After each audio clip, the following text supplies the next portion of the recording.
Today, in the world, there's a deficit. There's a decline in trust.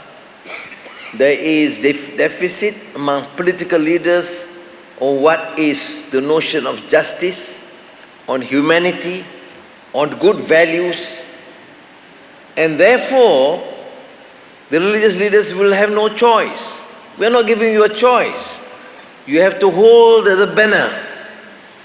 Yes, in the days of imperialism and colonialism, religions were used to subjugate communities. But we must not forget the fact that the anti-colonial movement, anti-imperialist movement were led and started by prominent leaders, religious leaders. Why? Because they believe in peace, they believe in justice, they believe in humanity, they believe in human dignity. No country, no person, no women or children or country should be subjugated under any foreign domination or rule. I'm just appealing to religious leaders now to then take up that task, because in my limited experience in governance, talking to leaders, you see so many contradictions, which I sometimes see this blatant hypocrisy. We talk about democracy, we talk about human rights, we talk about justice, but there's no democracy, no human rights, no justice when you talk about the others. Where else do I now appeal?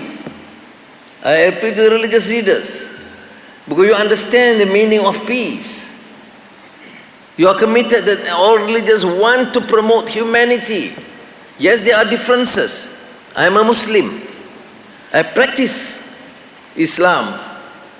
But I also know that in my religion, we talk about rahmatan lil alameen, the compassion towards everyone, not only human beings, but the animal kingdom, the plantation, the forests and the jungles to be protected, to keep the equilibrium and balance of ummatan wasata.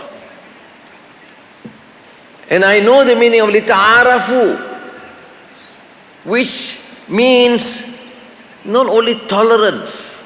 You see, the Islamic term connotes a more profound understanding of learning, appreciating, accepting the difference of one another. And how do you lita'arafu? Only by knowing, by learning, by appreciating, by tolerating. And you have to play that role. Sheikh Abdul Karim Isa said about the role internationally, but also the role to protect the rights of minorities.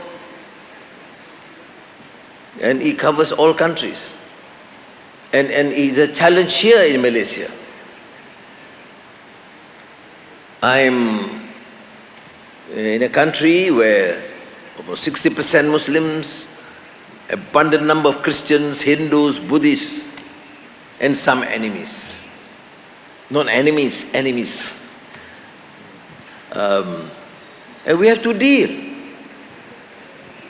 Not necessarily to satisfy or easily can satisfy everyone, but we have to engage. Every policy will have to be discussed.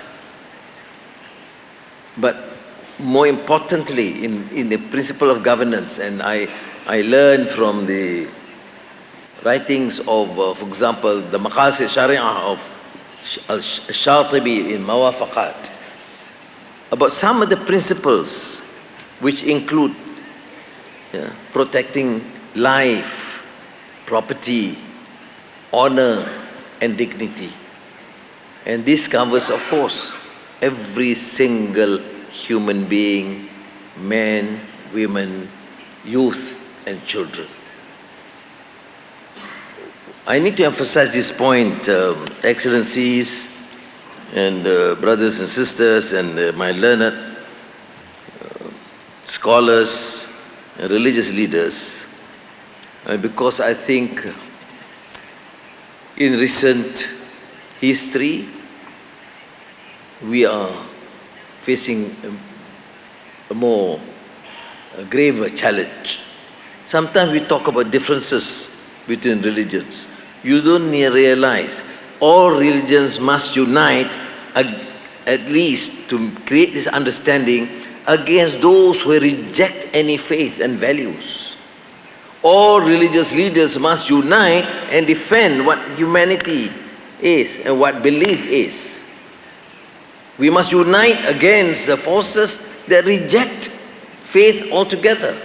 The extreme laicite and extreme fundamentalist, not only religion, there are also fundamentalists among the secularists who cannot even listen and hear the word religion or faith. It's not just Islamophobia.